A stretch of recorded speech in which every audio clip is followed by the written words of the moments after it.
Our speaker is Mr. Momchil Benov, uh, who is also a participant from one of the partner schools in the STEAME Academy project. He's an educator and researcher in chemistry and data analytics. Currently teaches chemistry in English and at the Professor Ivan Apostolov Private English School Secondary School in Sofia, Bulgaria. He holds a bachelor's degree in chemistry from Sofia University and is pursuing a master's in knowledge discovery and big data analytics at the New Bulgarian University. With experience as a research chemist at the Bulgarian Academy of Sciences, focusing on antiviral molecular synthesis, Mr. Benov blends scientific expertise with advanced data analysis skills. Actively engaged in European educational projects, he participates in international conferences and Erasmus Plus youth exchanges, demonstrating his dedication to educational innovation and international collaboration. My friend Momchil, we are eager and curious to hear what you're going to tell us today. Welcome. Hi, everyone. Thank you. Thank you for your introduction. I hope you can all hear me and you can all share my screen. If you could just say if everything's fine. Everything is fine. Great. So yes, once again, thank you for your introduction. Today's topic of this webinar is, as you can see, STEAM School in Action. And I thought long about figuring out what exactly to discuss with you and how to build this webinar. And I thought that the best thing that I could give is just information on how we do STEAMy in practice in our school, everything we do, all of our collaborations, and just how we do it in practice. So I always like to start with fundamentals before going into details. The first thing I'd like to say is who we are. We as a school, Professor Ivan Apostolov English Language School, is a private school with a history of nearly 31 years. And we have programs that focus on sciences, on entrepreneurship skills, and we've had management programs ever since the school was first founded in 1993. So during all of these years, we figured out different ways to integrate the different school subjects into a comprehensive and practical guide for students to walk through during their high school. And using this guide and using this curriculum that we've developed over the years, I think that in the end, when we reach the results, you will see that the results, I hope, and I think, will speak for themselves. I can see people here in the chat, just checking, everything is fine. Hello, everyone. Hello from Romania. Hello from Bulgaria. Okay, let's dig in. First of all, what is a STEAMy school? So I'd like to start by saying that a couple of years ago, and probably before the STEAMy project that we also participated in, and even after that, for some time, STEAMy was a concept that was in the past. It was kind of blurry. It was a kind of a vague term. People wanted to talk about STEM and they wanted to participate in STEM actively, but they just maybe were not really certain on how to do it exactly. So it used to be some vague concept, but I think that now, even in our school and in other schools all across Europe and all over the world, people are striving towards building and creating their curriculum around STEM. In our case, it's STEAMy. Somewhere it might be STEAM. And here, when we talk about our school, it is STEAMy. So if you look online for STEM. If you look online for STEAME, you will stumble upon quite a lot of definitions, such as this one. I will briefly read it. I'm being completely blunt and honest about it. It's from Life Science. I found it with a simple Google search. So STEM education is a teaching approach that combines science, technology, engineering, and math. Its recent successor, STEAM, also incorporates the arts, which have the ability to expand the limits of STEM education and application. So these definitions you can find all over the internet, and they differ in very small details.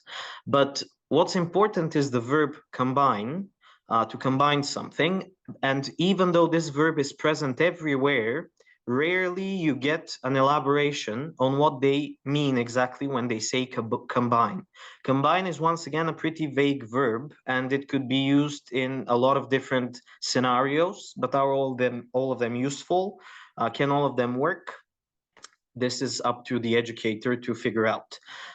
STEAM is, it also incorporates the arts, which has been growing and growing, and hopefully STEAMy will continue to grow, and people will, continue to work in this direction. We, in our school, work in this direction and have been working actively in this direction with STEAMy, with the E, with an emphasis on the final E for the past couple of years. And the results have been really, really great, to be honest.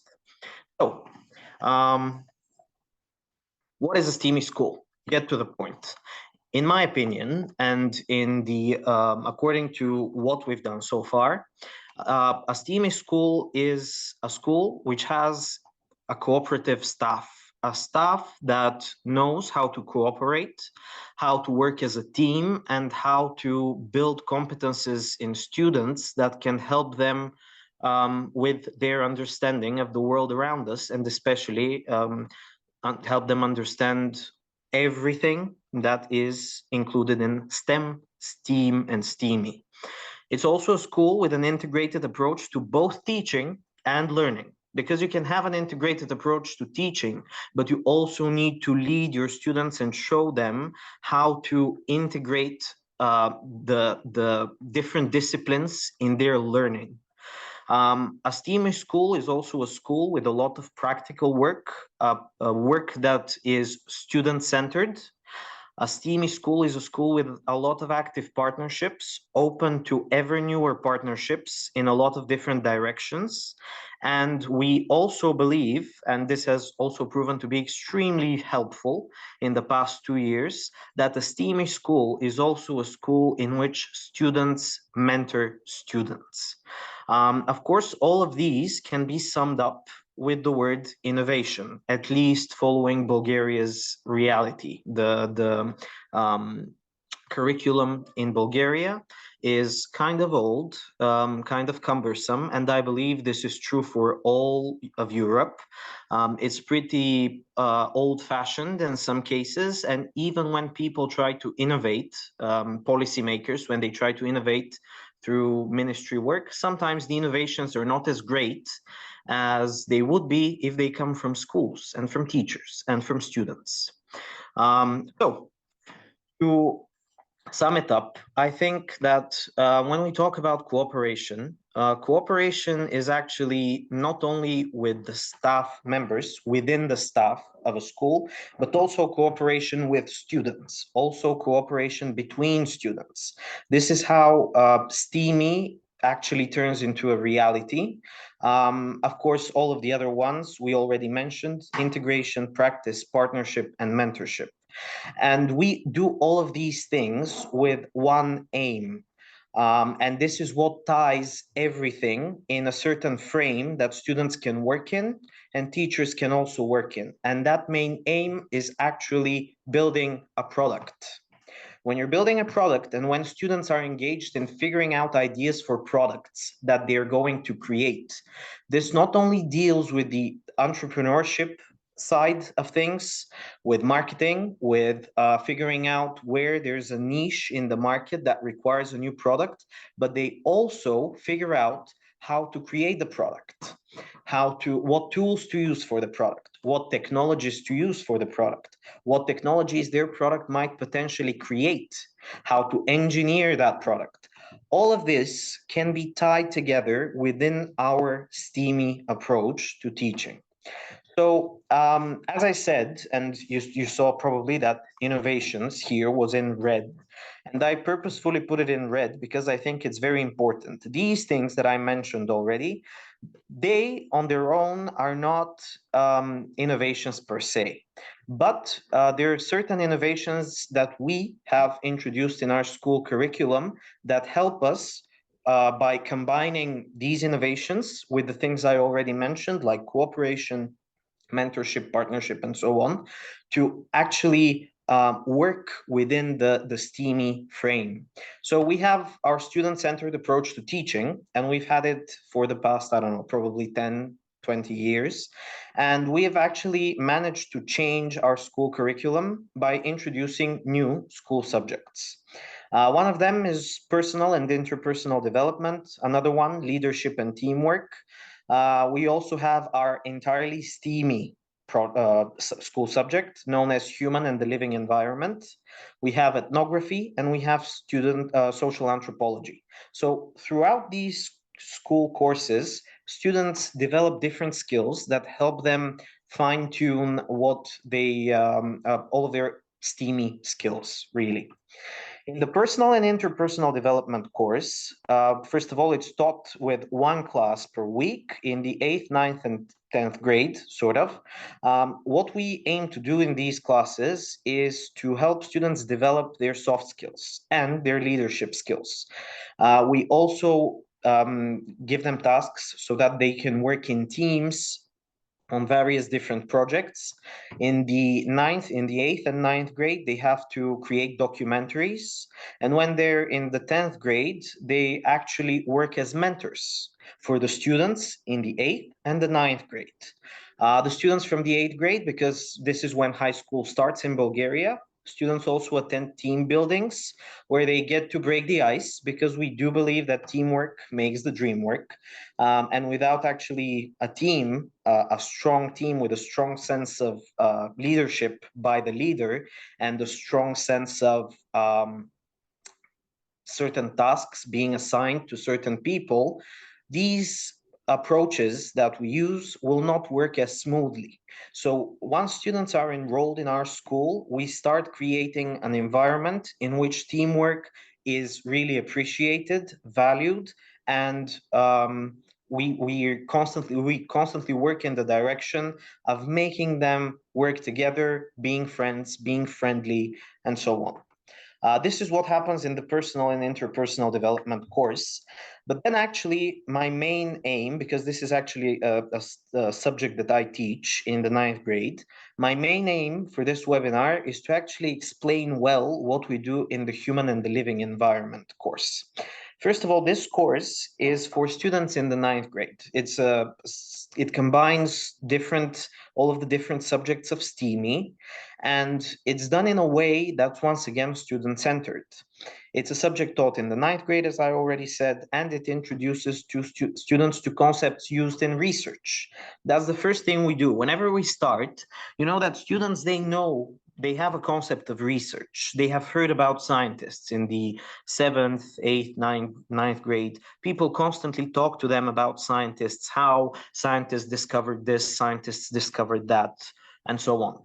But they do not really have a concept of how scientists do their research. So we introduce them to the scientific method, but not by just explaining it to them, but by showing them different pieces of research, by allowing them to search for research both online and offline in our library, using Google Scholar, using all of the different platforms that are platforms that are available online.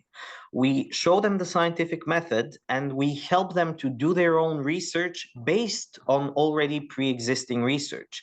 After all, they're just students in the 9th grade. They're in the beginning, they're very confused. But then after the 2nd or the 3rd class, they start to get things going. They start understanding why research is important, why the scientific method is important. They get to understand how the different disciplines in STEAME relate to one another, because they sometimes they fail to understand how technology, engineering, and science are related directly to math. Sometimes they fail to understand why math is very central in the education all over the world.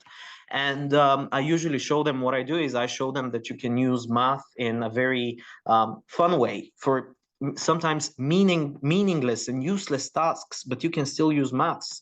I show them a Batman logo, which is drawn with a function. I show them the equation, and then they start being interested. Not all of them, of course, some of them, but it's a starting point. And then what happens is they start turning concepts into reality by basically combining what they have thought about, what they have been learning about the scientific method, with everything that they know about marketing a product already, everything that they start learning about understanding how you can create a product, sell it on the market, get the revenue, get some of that money for that will stay in your business, and so on. So they're introduced to all of these concepts in a matter of a couple of classes. This class is taught with 1 class per week, basically, so 40 minutes every week. And we do things that make them interested, really. I never when we start these classes, as I said, they're very confused in the beginning. They don't know what's going to happen to them, what's to be expected of them. But in the first couple of classes, they start getting it, and they start being interested. And maybe here, of course, I've left enough time for questions, but maybe here, if I were to let you ask me a question, which I will not, if you would ask me how do you do that? How do you make them interested? Because I think that in high school, students are very hard to start getting interested into something. Well, I do it by constantly asking them questions and constantly trying to make them the active part in the class. Of course, our students do it without any hesitation. They participate actively because in the 8th grade, they have gotten to know each other in the team buildings, in the different projects they've already participated in, and they're not shy. They are absolutely fine with sharing their opinion, with asking questions, and with participating. And when they're actively engaged in the process, this is when interest sparks. So for the end of the school year, what they're supposed to do after the first couple of classes, after they get introduced to STEAME, after they realize how the different disciplines relate to one another, what they're supposed to do is they're supposed to create a project. And that project needs to be an actual physical prototype of a product that could be sellable on the market. We don't expect them to get a Nobel Prize. Definitely not. We do not expect them to create something that's 100% new. We don't expect their product to work extremely smoothly, as maybe you can imagine. But what we want them to do is to actually put the work into something, to work in teams, to start creating something from scratch on their own. And after the 4th, 5th, 6th class, once they're comfortable with the concept of the subject, actually our role as teachers, because I'm not the only one who teaches that subject, becomes more of a mentoring sort of job. I'm not a teacher anymore. I don't teach them. I mentor them. I give them direction. I make contacts. I talk to different colleagues from the staff that can help them with certain things. Because, you know, I can help them to a certain extent with coding. I can help them to a certain extent with physics and with mathematics. But I cannot really help them being a chemistry teacher. I cannot really help them with the entrepreneurship part as much. I can give them some direction, but we have entrepreneurship teachers in our school that can help them even better. So I make contacts with the teachers from the school, and they, of course, because we're a very cooperative staff, they have no problem with helping the students. So in the end of the school year, the expected outcome, a product prototype, is actually presented in front of the whole school with the physical product there so that it can be touched, so that we can see what the idea is. And it is presented, they present it as a team. And they are actually expected to answer all of the possible questions. So after that, after the humans and the living environment, of course, not after it, but during it, actually, my bad, what we want them to do is we want them to figure out how what their workflow will be. Because we've noticed the following thing, actually. Some students like to be put in a certain box, and they do really good if they stay in that box. So we could assign a team of, for a team of 6 students, let's say, one of them to be responsible for maths, another one for the science of the project, another one for the engineering, another one for technology, art, and entrepreneurship. But this approach actually divides students due to the fact that, you know, it's a STEAMy project. Everyone needs to be involved in everything. So we started with this approach by assigning a certain subject to a certain student. But it turns out that they did not enjoy it as much as the other approach. The approach where everyone has a small role in each and every individual subject in STEAMy related to their product. So, for example, a student is good at maths. So maybe their main task will be calculating salaries from product sales, calculating the amount of money they will make from their product, the amount of money they need for their product. Maybe the maths will also be inside of the engineering and the technology, and this is where they will shine. But maybe they're also interested in the entrepreneurship part, in the marketing part, let's say. So we decided that maybe we shouldn't divide them. And this is when they truly started creating really interesting products. I can give you actually numerous examples of such projects. Last year, I was thoroughly impressed with a project in which students created ice cream with creatine. Creatine is a substance that's used by people who go to the gym often, and it's a sort of a food supplement, and they actually managed to figure out a way to create this ice cream. They had brought this ice cream, they had figured out everything behind it, all of the things that it contains, everything that's of any nutritional value, and so on and so on and so on. And actually, it tasted good, by the way, and I'm still alive. So basically, they did something that was, acceptable, and not just acceptable, but impressive, because they had really put their best efforts in. And you know what's interesting? These students were a group of boys who I also teach them chemistry. There's none of them, not a single one of them, who excelled at chemistry, not a single one. However, in that final project, they really showed that they can shine in science as long as you can put their best qualities into creating something, into making something with their own hands. They had this idea, they figured out how to do it, they talked to ice cream producers, and they were perfect. They were flawless. Their presentation was flawless. Their product was flawless. So anyway, without boring you more, what I want to say is that, as I already said, when we talk about the entrepreneurship part of the product, what they sometimes do is they like to create their own websites. They like to create their own social networks because, you know, this is part of marketing, part of sales, part of entrepreneurship, and they're really keen on creating their own website. This is actually, and usually, the first thing that comes to their mind. We're going to make the product, but it's very important that we have a website. And this is why I always go through the creation of websites and how it could make the difference from a great product, from a great store market value to a bad one. And how a certain vision for their website may work if they have a certain target group and how it may not. And how here, in this case, we have these two screens, and I like them to point out what's good, what's bad.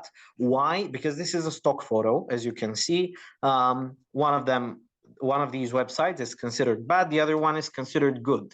And then they start brainstorming and they say that if maybe their product is sort of a joke, or maybe it's something that, you know, their certain target group is people their age and they want to make a joke out of it, then the first website, even though it looks kind of bad, can also work.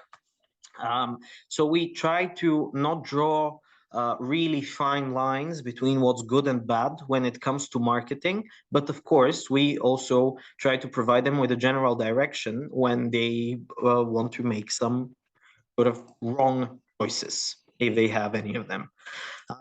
So what we do is not just the human and the living environment projects, but after the 9th grade, in the 10th grade, they mentor students from the 9th and the 8th.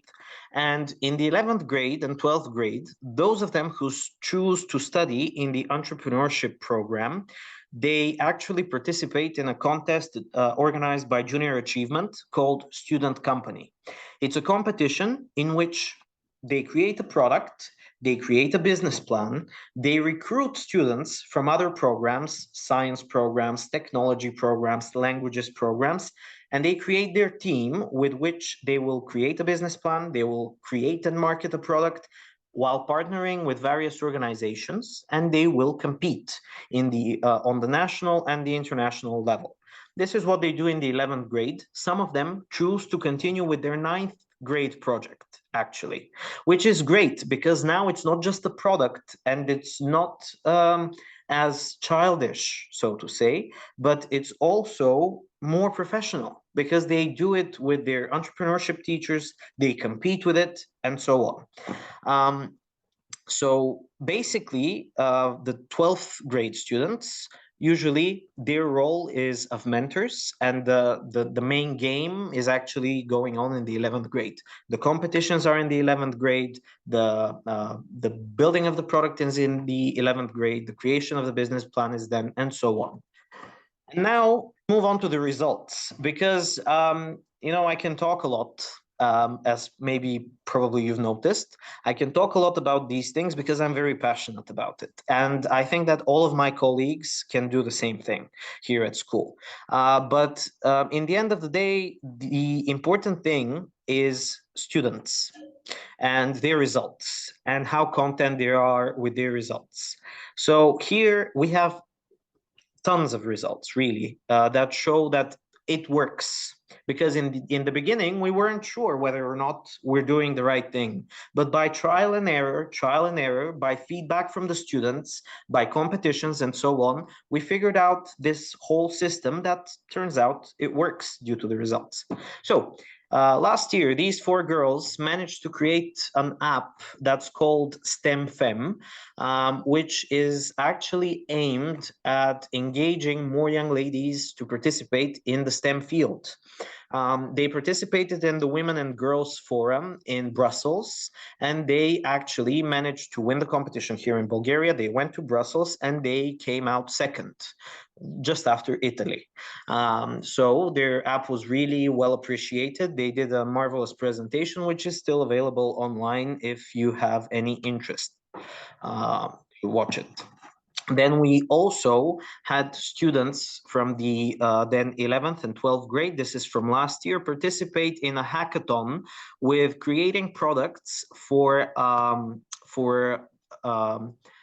basically the good environment in the city, an eco environment in the city, and some of them won the prize of the public. There were, at this particular competition, we received, I think, maybe 5 awards, different awards due to the different products that the students had created. Recently, our students went to Lithuania. We went to Lithuania, where we competed on the international level with their products. We have a student company created just for recycling cigarette butts, what's left after a cigarette. And from cigarette butts, what they do is they dissolve them in sulfuric acid, and then they clean them up. And then what's produced is actually charcoal. It's actually charcoal, which they then activate. And they're creating, what they're doing actually is essentially they're creating activated charcoal from cigarettes, from a pollutant, basically. With this project, they actually managed to win first place in Lithuania's junior achievement competition. They also won a 6,000 leva, the Bulgarian currency, investment in their company here on the national level. And then we also received in Lithuania the Health Innovation Award. We also received a Social Entrepreneurship Award, and I think one more. We received a total of 4 awards, but the best one was the first place award, of course. So I don't want to bore you anymore. I hope this was interesting for you, the webinar itself, and I hope that I managed to present the information in an interesting way. And now is the time for questions. If you have any questions, please ask away.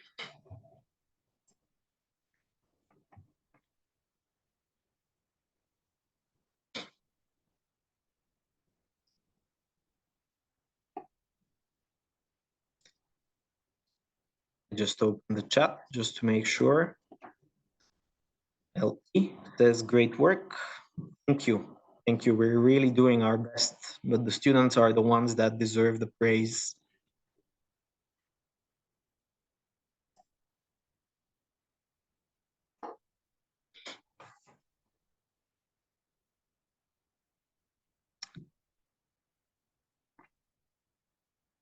So maybe there are no questions. I don't know. Of course, I'll wait for a minute or two. Maybe someone's writing something. What should we do to generate entrepreneurial ideas? Asks Sarah. Well, you know what? You should let your students give way to their imagination. And I know that this sounds vague, but it is actually what makes the best products come out of the blue. Usually what I tell them to do is, first of all, I tell them to figure out a problem. Figure out a problem. It could be any type of problem. It could be a problem in their household. It could be a problem that they have in school. It could be a problem as far-fetched as, I don't know, world hunger. Or it could be a very small problem to find a solution to. After they do that, I tell them to write down that problem. And writing it down actually really helps, because, you know, sometimes we get these great ideas for products, we get these great ideas for problems that we can solve, but we forget. So what I always tell them to do is just whenever you figure out something, whenever you figure out a problem or a way to solve a problem, no matter how minor it is, write it down. And they've done it, and it has worked in a great way. An example for this is because, you know, I give them the tasks and they tell me, everything's already created. We cannot think of anything. Don't think that I don't have that problem. I do. We all do, I think, as educators. And what I always tell them to do is figure the problem out. And this is how they figured out certain things. For example, one of the companies that won the Health Innovation Award in Lithuania actually came up with the problem that there is no product on the market that exists as of now that actually puts medicine for dogs, cats, for pets in food. There is no mechanism to do that without creating something that will repel the dog or the cat or the pet. So what they came up with is they figured out a way to make a jelly out of dog or cat food.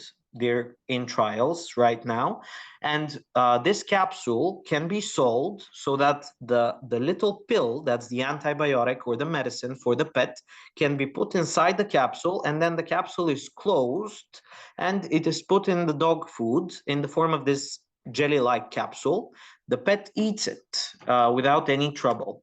Of course, it's still a prototype and so on, but you can see that minor problems can lead to great solutions. And I think that this is the way to go when it comes to generating entrepreneurial ideas. Figure out the problem. And when you figure out the problem, work on solving it. The solutions are usually simple. I hope I managed to answer your question. Very good, Momchil. If anyone wants to use a microphone to ask a question, it's also possible. Absolutely. By the way, some of you have only the first name or initials in the registration. I have sent you a message to write your full name before we close today in order to be able to send you the certificate. So please do so before we close. Any other questions, by the way? I saw a question here by Lucia. I'm sorry if I'm not pronouncing the name incorrectly. Lucia, maybe, I don't know. Can you please repeat the school you're teaching? Yes, it's Professor Ivan Apostolov Private English Language School. I'll go to the first slide because the name is in Bulgarian and maybe it will be difficult. It's a language school, actually. So its main idea is not to be a STEAMy school, but we're turning it into one by incorporating all of these things together. Can we please, I'm Lugia, by the way, nice meeting you. Can we please have the presentation? Of course. So I can have the school. Yeah, we will share the presentation, yes. Thank you. Any other questions?